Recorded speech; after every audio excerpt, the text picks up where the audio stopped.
I am sitting in the parking lot of the LAST Blockbuster on planet Earth. I am so excited to go in and check it out. I am a 90s kid and I have fond memories of going to my local Blockbuster. I can visualize it perfectly. The section where they had the Mary-Kate and Ashley films on VHS tapes. So before there was whatever kids are watching these days on TikTok, there were the Olsen twins. And of course, before Netflix, there was Blockbuster. So I'm ready to go walk down memory lane.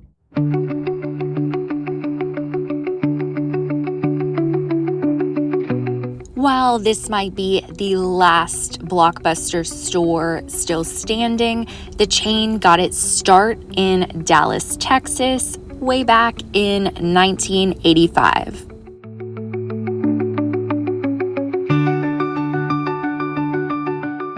Blockbuster was founded by David Cook, who was a software engineer who applied data systems to home video rental.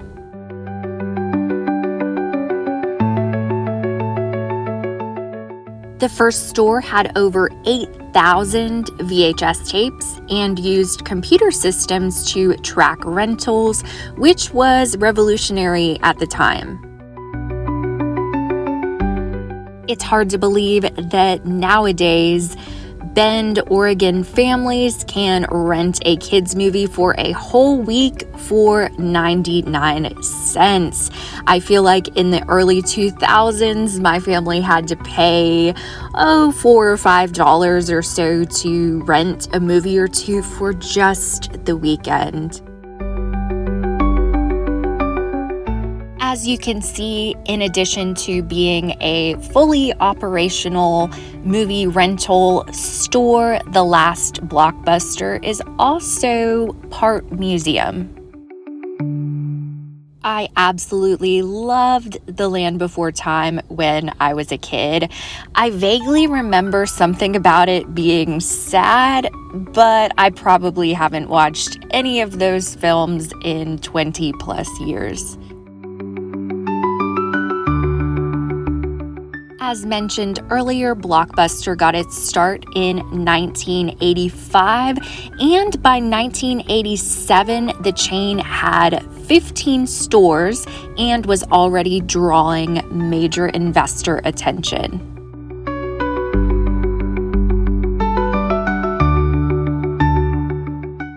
What is this right here? It's my favorite movie of all time. Of course, back when I was a kid, I had to watch it on not one, but two separate VHS tapes. 90s kids or older generations, you know exactly what I'm talking about.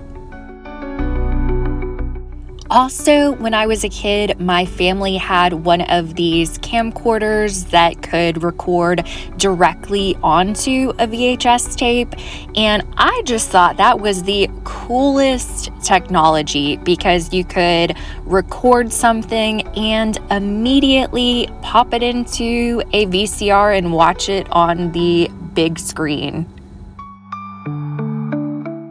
Shortly after 1987, Blockbuster went on a bit of a buying spree and started to absorb local video stores and other rental chains.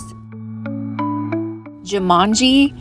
Yeah, no thanks. That movie absolutely terrified me as a kid.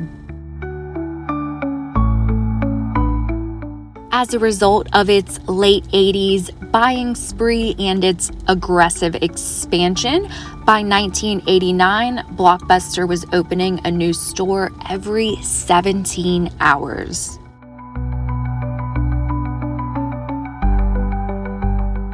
At its peak, Blockbuster had over 9,000 stores in more than 20 countries.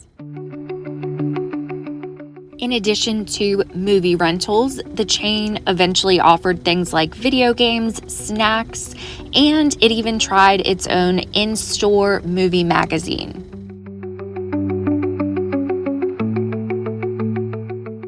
If you ever rented a movie from Blockbuster in the 90s or early 2000s, you're probably familiar with late fees.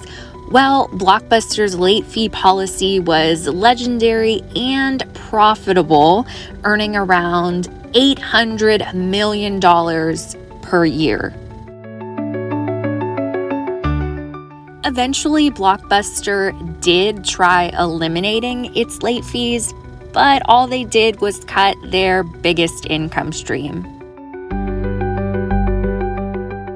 Supposedly, the founder of Netflix was inspired to start Netflix because of a hefty late fee bill at Blockbuster.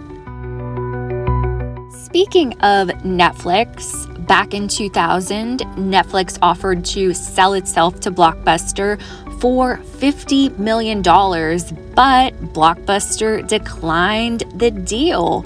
Blockbuster believed that streaming was just a fad.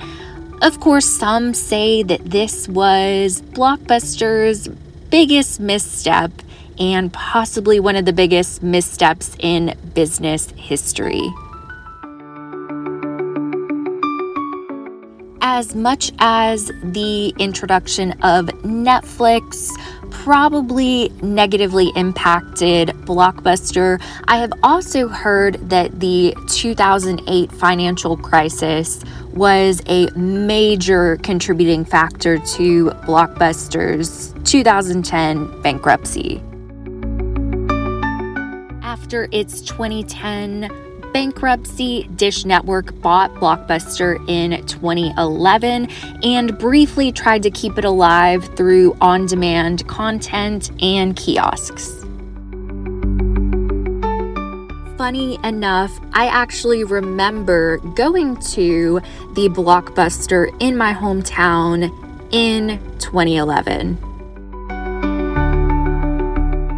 Sadly, by 2014, Dish Network closed all of its remaining corporate-owned Blockbuster stores in the U.S. After that, a handful of franchise-owned stores remained open in more remote areas, including several in Alaska. Back in 2016, I actually took a trip to Anchorage, Alaska, and remember seeing a Blockbuster, which I thought was quite comical at the time. But that was only 5 years after I had visited a Blockbuster in my hometown. But I guess even for 2016, Blockbuster just seemed like an antiquated concept.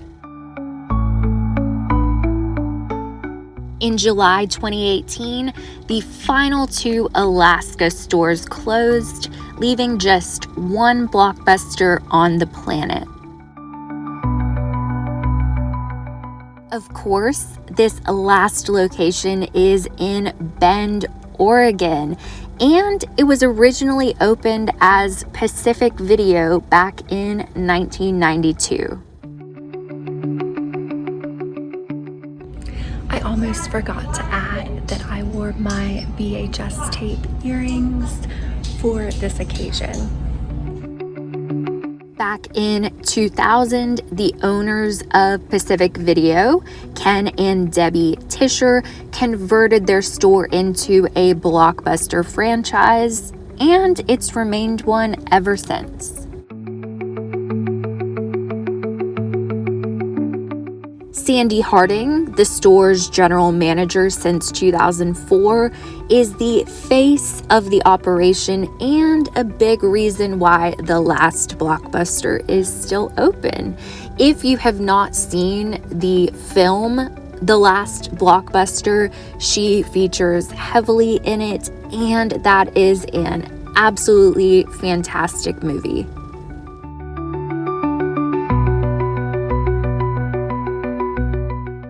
The Bend, Oregon store is still required to license the Blockbuster name from Dish Network, and they have to renew this agreement year to year.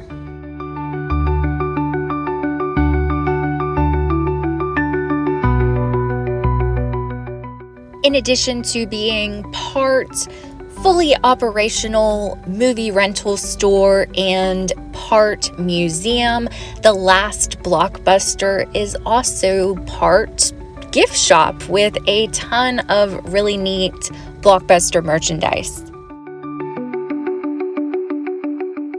When I went to the register to purchase all of my Blockbuster merchandise, not only did they not accept Apple Pay, but I had to give my physical debit card to the cashier so he could type in the numbers.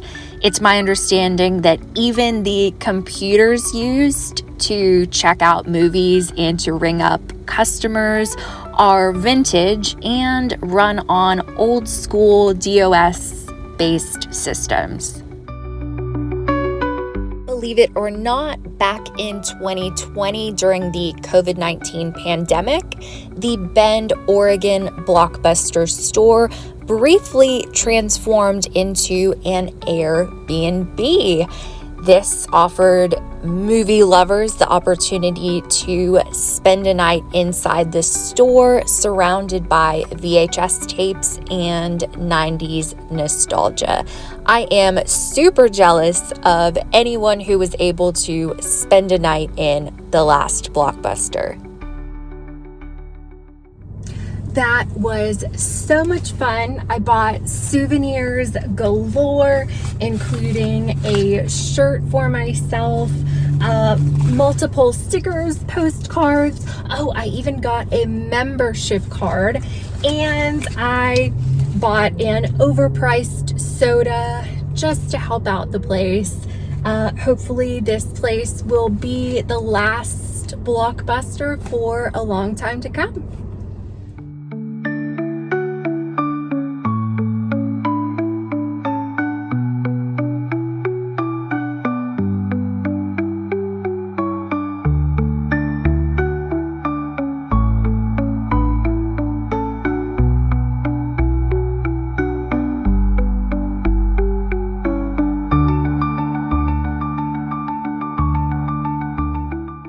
Well, folks, while the rest of the world moved on, Ben's Blockbuster reminds us of a time when Friday night meant picking the perfect movie, a bag of popcorn, and maybe a little sibling fight over who got to pick the film.